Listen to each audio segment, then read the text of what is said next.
All right, so let's dive into something fun today. Yeah. Let's say you're planning a trip to London, Okay. and you want to be right in the heart of it all, you know? Right in the middle of it. You want that experience, but you also want luxury. Uh-huh. You want that view when you wake up. Oh, yeah, like you're on top of the world. Exactly. You're thinking Shangri-La at the Shard. Could be. That's exactly what today's deep dive is about. All right. Is this hotel actually worth it? Yeah, is it worth the hype?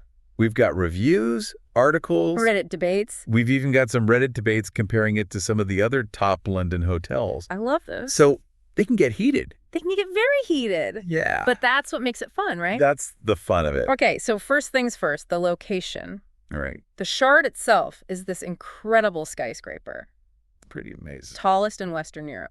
On the south bank of the Thames. It's not just a hotel, though, right? No, it's not just a hotel. I mean, there are offices. It's a whole vertical city. Residences, restaurants. It's a whole shebang. And then the Shangri-La is taking up floors 34 to 52. Wow. People actually live in the Shard. They do. Yeah, it's wild. Well, imagine that view. Imagine waking up to that every day. With your morning coffee. Oh, my God. All right, back to the Shangri-La, though. Okay. Location, right? Yeah. It's literally steps away from London Bridge Station. So convenient. Major transportation hub. Especially for getting to Gatwick. Oh, yeah, for sure. But, okay, real talk. Yeah. Is it noisy? That's what I would think, right? Being right next to a station? You'd think so. Yeah. But you know the hotel is designed to minimize noise? Okay. And most guests actually talk about how quiet it is. Really? They rave about the peace and quiet, yeah. Huh. Interesting. Plus, you're so well connected, you can walk to Borough Market. Oh, I love Borough Market. The Tate Modern Shakespeare's Globe. Okay, hold on. It's all right there. Walking distance to all those places. Pretty much. Even with kids. Yeah. Maybe not in a downpour. Or if it's raining.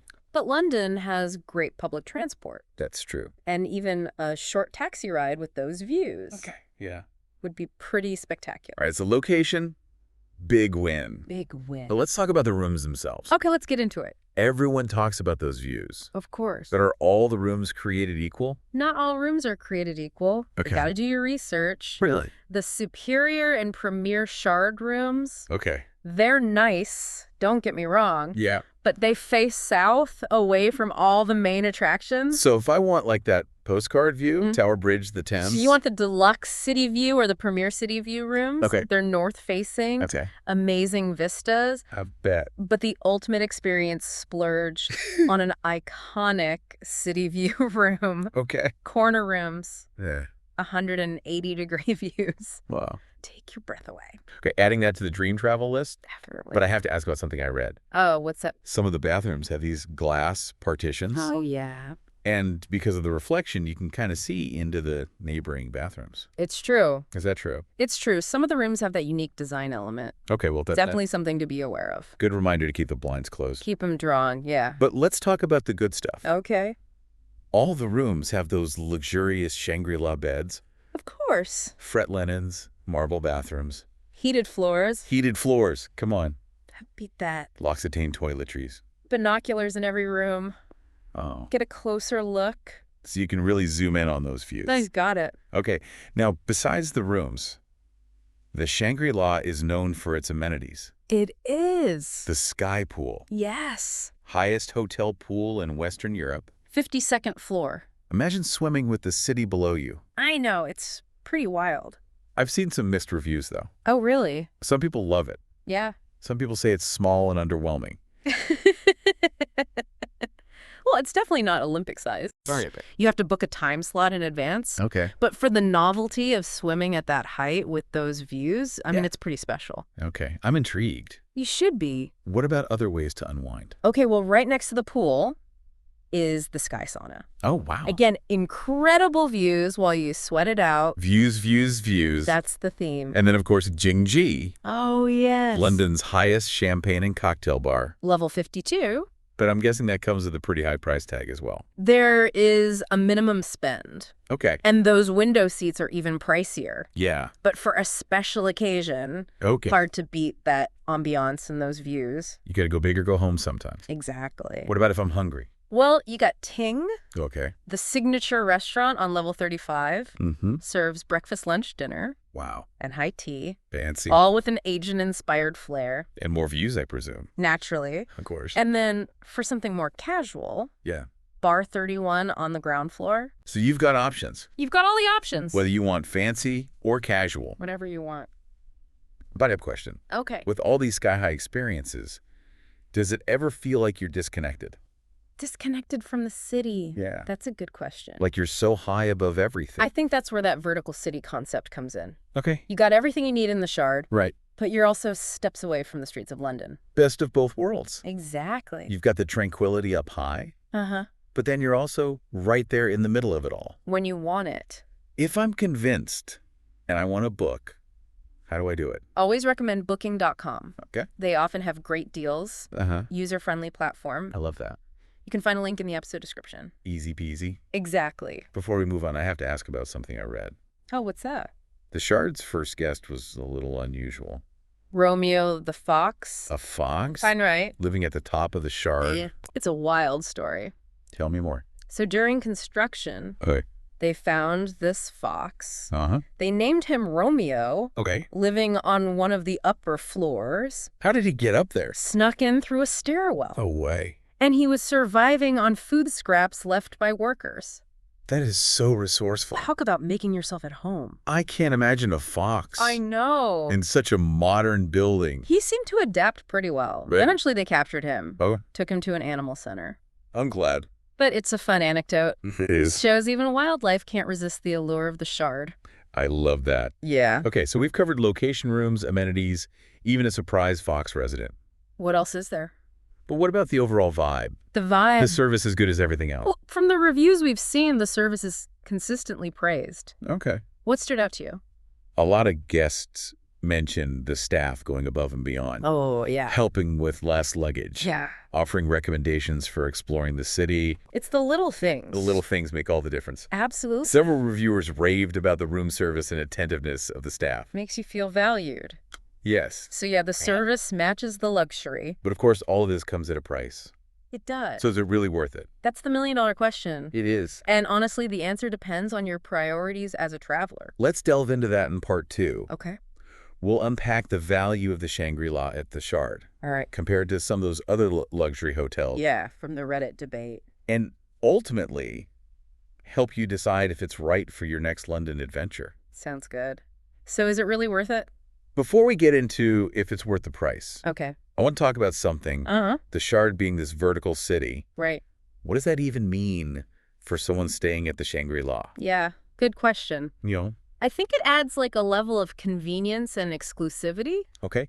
You have the world-class restaurants, a bar with the views, a pool and sauna all right there. You could theoretically spend your entire trip there. You could, and some people do. Really? Yeah, but for most, I Yeah. think it's that feeling of being in your own little world of luxury, Okay. but also steps away from everything London has to offer. Right. It's like a city within a city.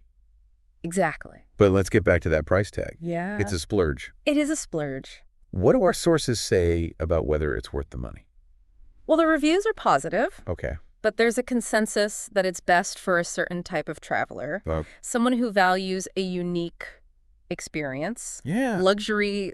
Maybe for a special occasion. Right, exactly. Someone who really prioritizes the hotel as part of the destination. Yeah, not just a place to sleep. Not just a bed. Exactly. If you're on a tight budget, Right. or you just want a base to explore, Sure. there are tons of other options in London. And those other options are what sparked that Reddit debate That Reddit debate, yeah. about whether the Shangri-La is the best hotel in London. The best. Some people were very passionate about defending it. Oh, yeah. They loved the views, the novelty of staying in such an iconic building. Makes sense. But others were saying other hotels have more history, Yeah. traditional charm. Uh-huh. Maybe those offer an equally luxurious or even more appealing experience. Right, and they were bringing up hotels like Claridge's, Oh, yeah. the Connaught, the Dorchester, Those names. you know, timeless elegance, impeccable service. Don't forget the Ritz, Oh, the Ritz, of course. the Gång, the Langham. London has so many incredible hotels. It really does. It comes down to personal preference. I agree. What are you looking for? Yeah. Do you want modern and cutting edge with the views, Right. or something classic and steeped in history? I think that's a great point. It's about the right kind of luxury for you. It is. And for some people, that might not even involve a hotel stay. Oh, interesting. There are other ways to experience the Shard without the price tag. What are some of those? Well, you could go to Gŏng for a drink. Okay. You'll still get those views. Even if you don't get a window seat. Exactly. Oh. Or afternoon tea at Aqua Shard. Oh, on a 31st floor. Yeah, that's a good one. That's a good idea. More affordable way to experience the Shard. Hmm. And of course, there's the view from the Shard. The observation deck? Yeah, it's popular. It is. But you get those views. Without the cost of a hotel. Exactly. So even if the Shangri-La isn't in the cards, Right. you can still get a taste of Yeah. what makes the Shard special. Okay, so the Shangri-La, it's an incredible experience, Uh-huh. but it's best suited for a certain type of traveler. Right. But let's say someone's listening and thinking, yes, that's me. Yeah. I want the views. I want the luxury. Okay. What are some tips to make the most of their stay? Well, first, book early. Okay. The Shard is popular, especially those rooms with the best views. Makes sense. And booking.com, great way to find deals. They do have a link in the episode description. They do. Perfect. What about those window seats at Gŭng, though? Oh, yeah. Any tips for those? Honestly, they're in high demand. Yeah, especially during peak hours. But here's a trick. Okay, I'm listening. Try going during the day or early evening. Okay, Views are still amazing, I bet. but the demand and the prices are lower. That's a good tip. Yeah, and we mentioned it before, Uh-huh. but if you're in a room with those glass-walled bathrooms, Yeah. be mindful of the reflections. Keep those blinds closed. Exactly, they're there for a reason. They are. And if you want to use the sky pool, Uh-huh. book your time slot as soon as you check in. Okay. It's small and fills up quickly. Don't wait until the last minute No. to plan your swim. Any other tips? Yeah. What else you got? I always recommend Yeah. do a little historical research. The area around London Bridge. Okay. It's got a rich history It does. dating back to Roman times. Wow. So you're not just seeing modern marvel. You're seeing layers of history. Yeah. So you're really understanding the city. Exactly. That's a great tip. It adds another dimension. It does. So is a stay at the Shangri-La in your future? Only you can decide. Only you can decide if it's worth it. But what stood out to you most? Yeah. What are your thoughts? What questions do you still have about this hotel? We'd love to hear from you. And remember, if you're thinking of booking, Yes. booking.com. You can find the link in the episode description. This whole discussion really shows how different everyone's travel style is. Doesn't it? What one person loves, another might hate. Exactly like those heated bathroom floors. Oh, yeah. Some people think that's luxury. Total luxury. Others think it's a waste. Yeah, I can see that. And that's where these deep dives are so helpful. I agree. It's more than just the facts. Right. It's thinking about what you want. What you value. Yeah. So it's not about if the Shangri-La is good or bad. Right. It's about if it's right for you. Does it fit your style, your Yeah. priorities? And even if it's not your thing, Yeah. we've talked about other ways to experience the Shard. Yeah. Grabbing a drink at Gŏng, That's a good one. afternoon tea at Aqua Shard, Oh, yeah. or just go to the observation deck. For the views. And I love that tip about researching the history. Oh, yeah. It adds so much depth. It really does. It's not just sightseeing. It's exploring. So as we wrap up this deep dive, Okay. what's the one thing you think people should take away? Being intentional And about about travel choices. Don't just pick a hotel because it's famous. Or because it has good reviews. Think about what you want. Exactly. What kind of experience are you looking for? What are your must-haves? What are your deal breakers? And then you can plan from there. Right. And booking.com can help. Thanks That's for a perfect hotel. the best deals. And don't be afraid to think outside the box. Oh, yeah. Maybe it's not a luxury hotel Maybe it's a cozy bed and breakfast. or an Airbnb. The possibilities are endless. It really is about finding what's right for you. And creating your own travel experience. Well said. So who knows? Maybe your next trip will be to the Shard.